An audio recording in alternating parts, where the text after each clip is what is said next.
Hi, family. You know that Aldi that is all over America is actually owned by a German. Do you know? Hey! Yeah, it's owned by a German. Okay, guys, join me. Let's check out Aldi, the story of the fastest growing grocery store in America.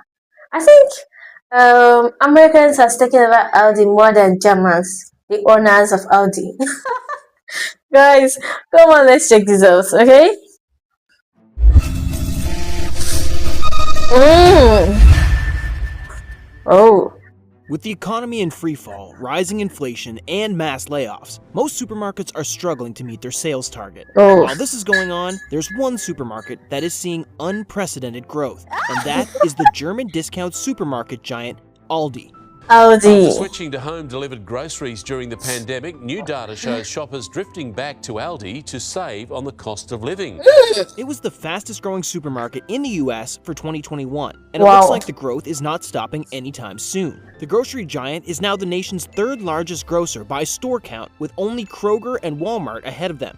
But how did Wow. a relatively unknown supermarket achieve such unexpected success, and how did it start? Aldi has a Yeah. fascinating history, to say the least. It includes kidnapping, a large argument over selling cigarettes that ultimately led to the company being broken up, and not to forget some extreme cost-cutting measures. In today's video, we will talk about what Aldi is doing right to see such insane growth in these dire economic conditions. But Okay. first, let us look at its history, shall we? You might Yeah. have come across Aldi or known about it in recent Okay. years as you were Wait, guys. Okay, checking out the history of Audi. So we really need popcorn and wine. Yeah, we get seated to check out the history of Audi.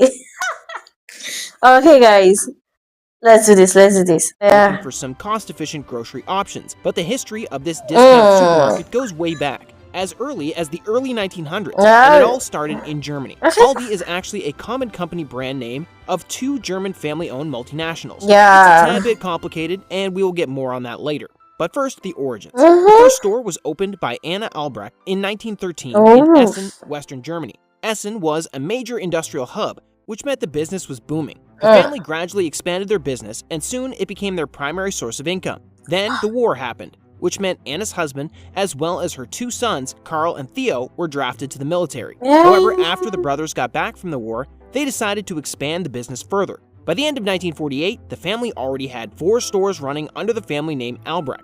War-torn Europe was Albrecht. struggling, and many people were struggling to buy necessities. The Albrecht business model was focused on providing people with necessary goods as cheaply as possible Wow. and making a profit while doing so. Wow. From the inception of their business, the family strategy has been to reduce costs as much as possible, and that sure has paid off. Their low price model was a hit, and soon they were expanding all over Europe. By 1954, they had 77 stores and were dominating the German market. They kept everything simple. There were no fancy decorations in their stores, nor did they spend money on advertising products that were not selling. They focused highly on essential products that were doing well. By 1961, Whoa. there were more than 300 stores across West Germany. And then the Great Divide happened. This is where things yeah. get a little complicated, so buckle up. The two brothers argued about whether or not to sell cigarettes. Theo was all about selling them, but Carl disagreed. According to Carl, selling cigarettes would attract shoplifters, which would harm the business, and thus it was not a risk worth taking. The brothers could not reach an agreement and decided to split. In 1962, the brothers named the company Aldi, which is short for Albrecht Discount,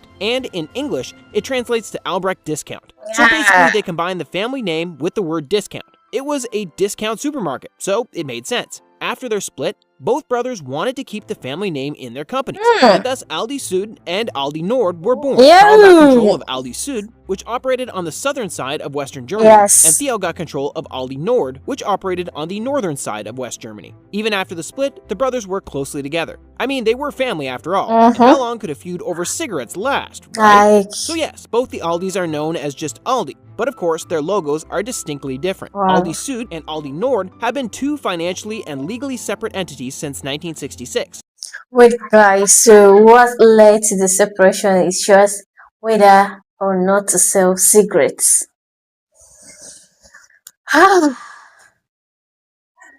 Guys, you. But that's just a little. Ah, it's little but still big that they separated. Okay, Aldi nuts and Aldi salads.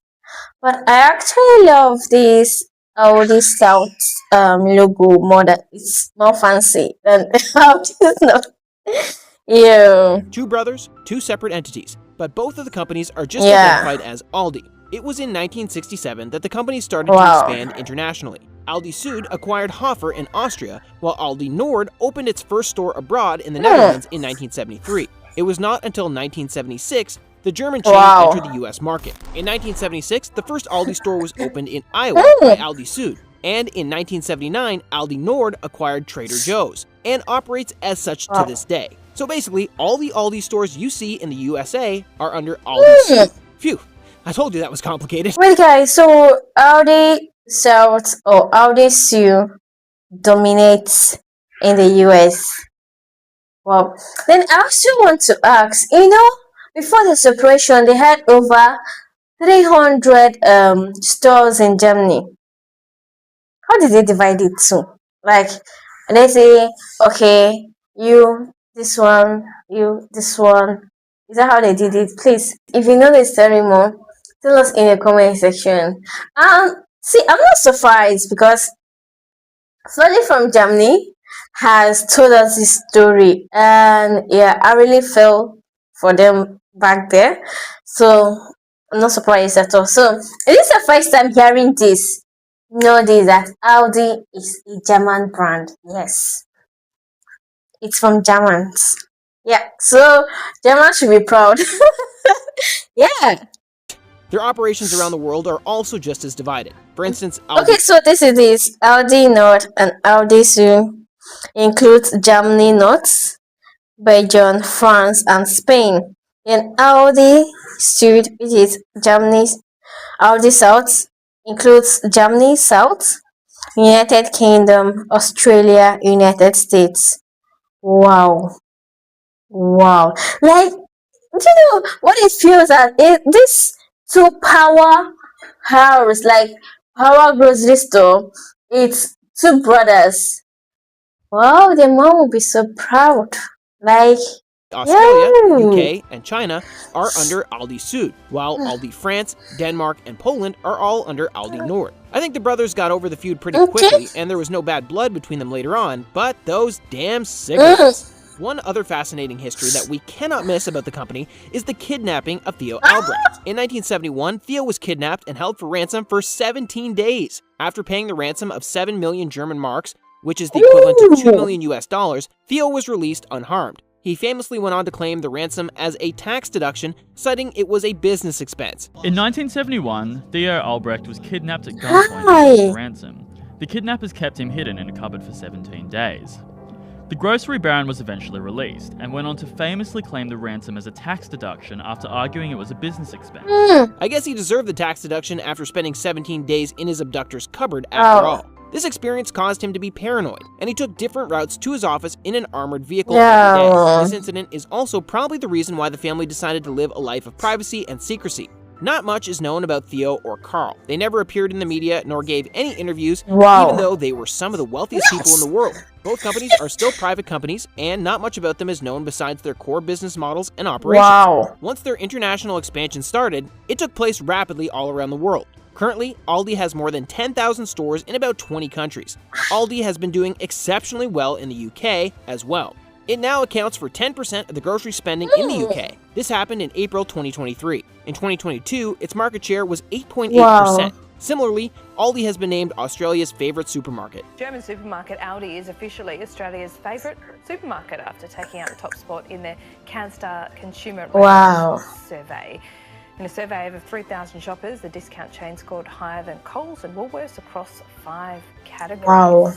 According to Statista, in 2021, Aldi Group's net sales amounted to 134 billion US dollars. It is a staggering 15.3% growth from 2020. Their net sales are forecasted to reach approximately 170.5 billion US dollars in 2026. Along with this, their average annual growth rate is projected to be around 4.9% between 2022 and 2026. Aldi is also expanding rapidly in the US. According to a Forbes article published in May of this year, Aldi is set to open 120 new stores across the USA by the end of this year. 20 new ones. Stores that will have more than 2,400 stores operating in America alone. Along with that, according to the same article, Aldi saw some of the greatest gains in foot traffic during the final quarter of 2022. The store traffic increased by 6.8%. As you can see, it has seen unprecedented growth after the COVID-19 pandemic. While other stores were struggling and still are, how has Aldi been able to achieve such growth? Their secret? Their unbeatable cheap prices. The pandemic brought the world economy to a halt. The Russia-Ukraine war didn't help. As an aftermath, inflation soared, and with it the cost of living. People who were brand sensitive before could no longer afford to be, so they became price sensitive. It was now about survival, rather than the luxury of being able to choose from hundreds of brands and the most popular brands. But in such a competitive environment, how is Aldi able to provide its products at Yeah, we really need to know. Because the ranking is in terms of cheap products. But it's not as if they are bad or spoiled. They still sell best products, what, in a lower price. Please tell us such a how. cheap price? For starters, they never swayed from their initial business model of low Okay. cost. It follows the same tactics that it did when it started a century ago. It has remained true to its roots of being cost-effective to provide its customers with products at a cheaper price. One of the important things about the company is that it likes to pave its own path and do things in its own way, rather than follow what competitors are doing. Now let's talk about its cost reduction Please, tactics. let's talk The about company it. is highly known as one of the most efficient supermarkets. Rather than focusing on fancy packaging and fancy displays, they focus on what is efficient for their employees and their customers. For instance, the products are stacked on the shelves on the packaging they are delivered in. This saves the time of the employees. Along with this, when you enter an Aldi store, you will not find fruits and vegetables stacked in a fancy way. This means they require fewer employees to stack their products. Fewer employees means the company saves costs on wages. Another important way that they save their cost is by selling private-level brands. It is highly likely that if you go shopping at Aldi, you won't see brands that you're used to seeing in other stores. 90% of what you see on its shelves is private level. This means they have full control over ingredients, packaging, and also quality testing. Similarly, they use credit card deposit systems for their carts, which means they do not have to employ separate employees just to chase after their carts. The size of their stores are small. They are about 17,825 to 18,000 square feet with 5 or 6 aisles. That is tiny compared to their competitors, which have an area of about 140,000 to 180,000. This means the operation and maintenance costs of the stores are lower. Aldi stores are notably known as no-frills stores, which means all the non-essential features are removed to keep the prices low. As the store sizes are small, the product selections are low as well. You are in and out of Aldi with your essentials in no time. This is extremely beneficial to the customers as well. The more choices there are, the more time you're likely to spend inside the store buying things that are not necessary. And Aldi is best for people who get overwhelmed when given a lot of choices and tend to impulsively buy. While we're talking about impulsive buying, we can't skip over this clever tactic that Aldi implements to ensure that customers come back to their stores again and again. Aldi has something called ALDI finds in their stores, which is like a treasure hunt for adults who come to shop at their stores. The stores add a limited time item on sale at a discounted price for a short amount of time and do not restock them after they're sold out. The products can be anything from clothes, equipment, food, pet products, clothes, or seasonal items. They add thrill and excitement to their customer shopping experience.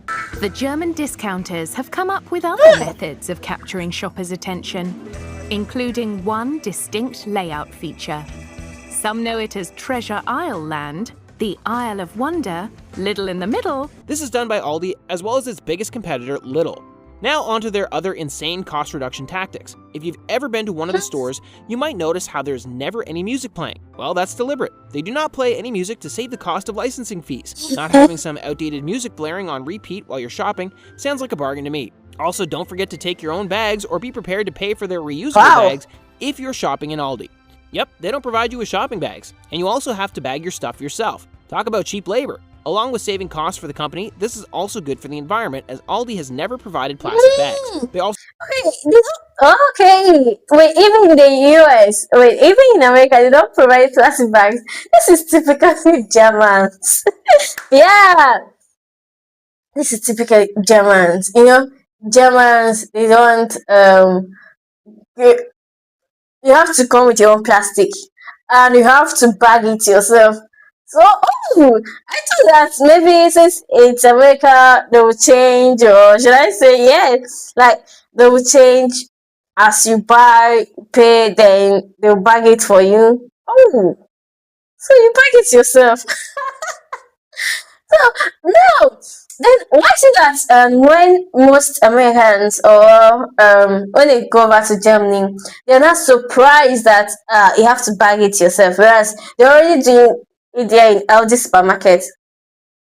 Wow, please Please let us know why. Because they say as if it's a very different, or should I say a new thing to them, whereas that's what they're actually doing out this supermarket. They go with their plastic and they bag it themselves. Or don't they shop in Aldi? Another question. Please guys, let us know in the comment section. Please.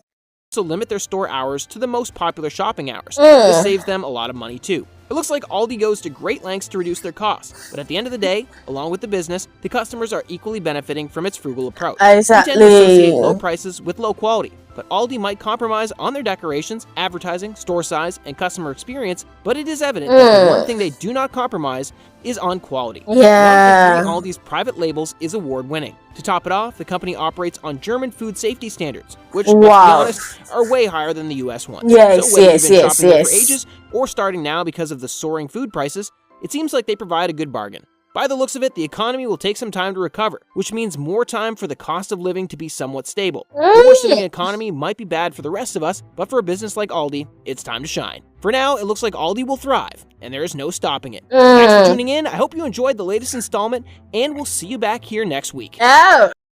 Yeah, I love their business mindset. Yeah, one thing I want is that if you're into business, you do it with full force. Like you bring out everything about business in you. Just like LD, it's not as if the quality is lesser. They still sell the best qualities at a cheaper price.